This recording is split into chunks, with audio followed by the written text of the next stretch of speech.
제1장 비운의 시대가 도래했다.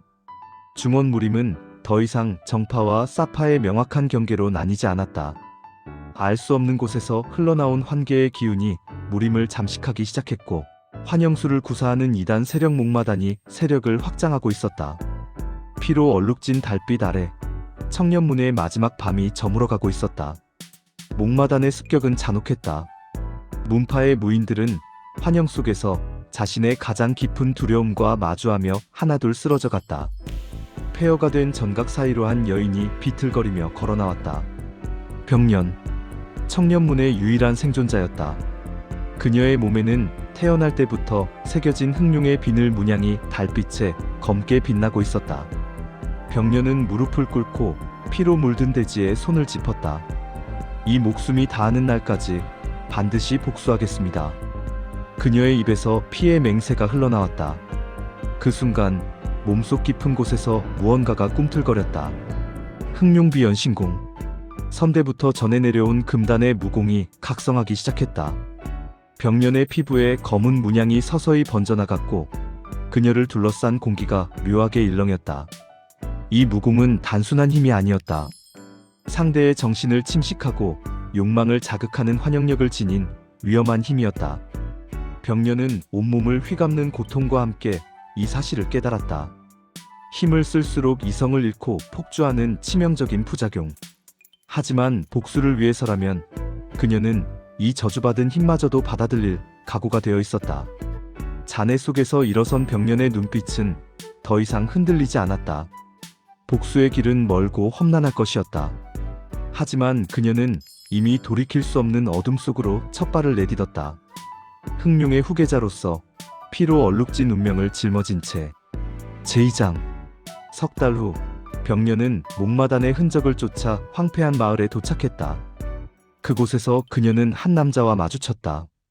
혈우, 무림의 전설이자 사파와 정파 모두에게 쫓기는 존재였다. 그의 주변에는 언제나 붉은 비가 내렸고 그 비에 닿은 모든 것이 피로 물들었다. 흑룡비 연신공의 기운이 느껴지는군. 네가 청년문의 마지막 후계자인가? 혈우의 목소리는 차갑고 낮았다. 병년은 검을 뽑아들었지만 순간 그의 압도적인 기운에 숨이 막혔다. 혈우는 검을 빼지도 않은 채 한 걸음 다가왔다. 내 몸에 흑룡이 폭주하고 있다. 이대로라면 복수는커녕 내 자신마저 잃게 될 것이다. 그의 말은 진실이었다. 병년은 최근 들어 흑룡비 연신공을 쓸 때마다 의식이 흐려지고 폭력적인 충동을 억제하기 힘들어지고 있었다. 당신이 도울 수 있다는 말인가요? 도움이 아니다. 거래다. 나는 내게 흑룡의 힘을 제어하는 법을 알려주고 너는 나를 위해 목마단의 비밀을 파헤쳐라. 병년은 잠시 망설였다. 혈우에게서 풍기는 위험한 분위기, 그리고 묘하게 끌리는 감정. 하지만 선택의 여지는 없었다. 그녀는 고개를 끄덕였다. 그날 밤 두 사람은 목마단이 설치한 환영의 진에 발을 들였다. 환영술은 두 사람의 가장 깊은 곳을 파고들었다. 병년은 자신이 사랑했던 스승이 눈앞에서 다시 죽어가는 환영을 보았고 혈우는 자신이 저주받게 된 과거의 순간과 마주했다. 환영 속에서 병년의 흑룡비 연신공이 다시 폭주하기 시작했다. 검은 문양이 온몸을 뒤덮으며 그녀의 움직임이 춤사위처럼 변했다. 매혹적이면서도 치명적인 기운이 사방으로 퍼져나갔다. 혈우가 그녀의 손목을 잡았다. 순간 붉은 비와 검은 기운이 격렬하게 충돌했다. 진정해라. 힘에 휘둘리지 말고 힘을 느껴라. 그의 손길은 뜨겁고 강렬했다. 병년은 그 순간 깨달았다. 이 남자만이 자신을 이해할 수 있다는 것을. 그리고 그와의 동행이 복수보다 더 위험한 무언가로 이어질 것이라는 사실을. 제3장 혈우와의 수련은 고통스러웠다. 그는 병년에게 흑룡의 힘을 거부하는 것이 아니라 완전히 받아들이라고 강요했다. 네 몸의 문양은 저주가 아니다. 그것은 흑룡이 너를 선택했다는 증표다. 힘을 두려워하는 한 너는 영원히 힘의 노예가 될 것이다. 매일 밤 두 사람은 정신과 육체의 한계까지 수련을 반복했다. 병년은 흑룡비 연신공을 발동시키고 혈우는 그녀의 폭주를 막기 위해 자신의 저주받은 기운으로 그녀를 억눌렀다. 고통과 쾌감이 뒤섞인 순간들이 이어졌다.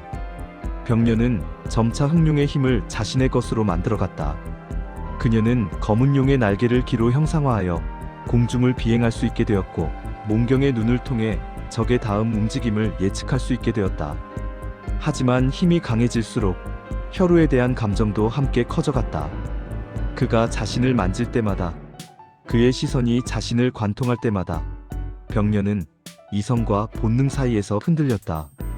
그러던 어느 날 두 사람은 목마단의 거점을 습격하던 중 충격적인 진실과 마주했다. 목마단은 단순한 악의 세력이 아니었다. 그들은 환계의 몰락을 막기 위해 차원을 넘어온 고대 존재들의 침략을 저지하기 위해 조직된 수호자 집단이었다. 더 큰 충격은 그 다음이었다. 목마단의 문서 속에서 병녀는 혈우의 이름을 발견했다. 과거 혈우가 환계와 거래를 시도했고, 그 과정에서 차원의 균열이 발생해 여러 문파가 피해를 입었다는 기록. 청년문의 몰살도 그 여파 중 하나였다. 거짓말이에요. 당신이? 병년의 목소리가 떨렸다.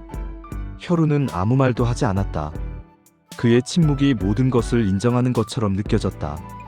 병년의 흑룡비연 신공이 다시 요동쳤다. 하지만 이번에는 힘을 제어할 수 없었다. 배신감과 분노, 그리고 부정하고 싶은 감정들이 뒤엉켜 그녀의 이성을 집어삼켰다. 검은 비늘이 온몸을 뒤덮기 시작했고, 병년은 혈우를 향해 검을 겨눴다. 둘 사이의 신뢰는 산산조각 났고, 운명의 갈림길이 눈앞에 펼쳐졌다. 제사장. 병년의 흑룡비연 신공이 완전히 폭주했다. 그녀의 몸은 검은 비늘로 뒤덮였고, 눈동자는 용의 것처럼 세로로 찢어졌다. 이성을 잃은 그녀는 파괴 그 자체가 되었다. 주변의 모든 것이 그녀의 기운에 휩쓸려 산산조각 났다. 혈우는 검을 뽑았다. 그는 병년을 막기 위해서가 아니라 그녀를 구하기 위해 검을 들었다. 병년, 나를 봐라. 하지만 그녀의 귀에는 아무것도 들리지 않았다. 폭주하는 흑룡의 화신은 관능적이면서도 파괴적이었다. 그녀의 움직임 하나하나가 치명적인 충사위였고, 그 매혹적인 기운은 상대의 모든 방어를 무력화시켰다.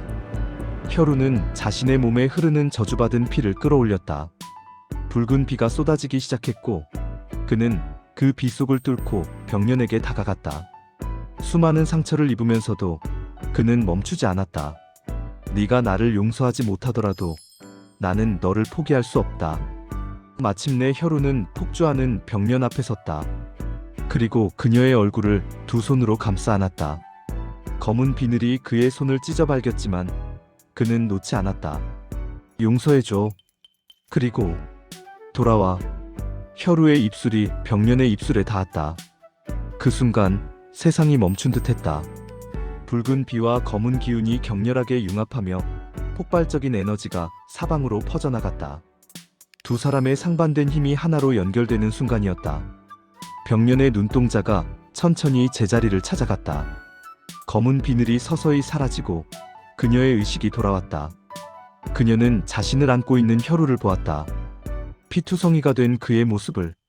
왜? 당신이 죽을 수도 있었는데. 네가 없는 세상에서 사는 것보다 너와 함께 죽는 게 낫다. 병년은 그제야 깨달았다. 복수보다 중요한 것이 있다는 것을.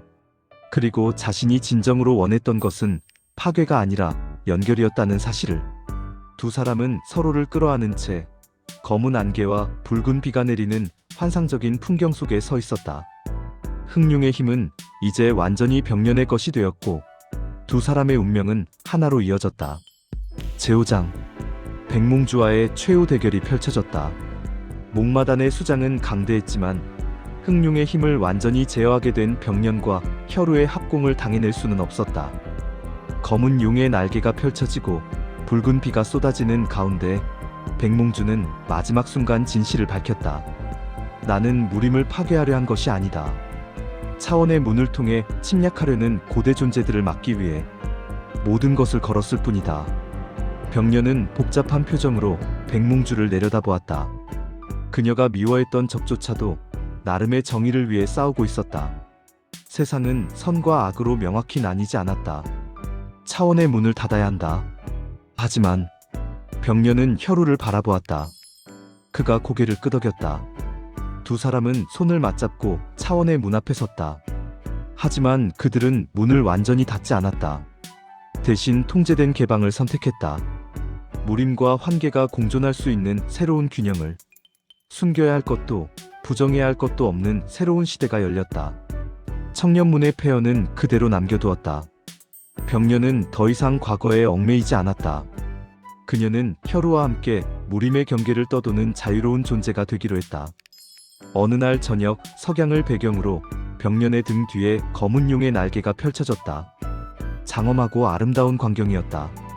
혈우는 그녀의 곁에서 붉은 비를 멈추고 조용히 미소 지었다.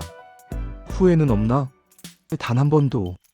두 사람은 서로의 어둠을 받아들이고 자신들만의 방식으로 무림의 평화를 지켜나가기로 했다.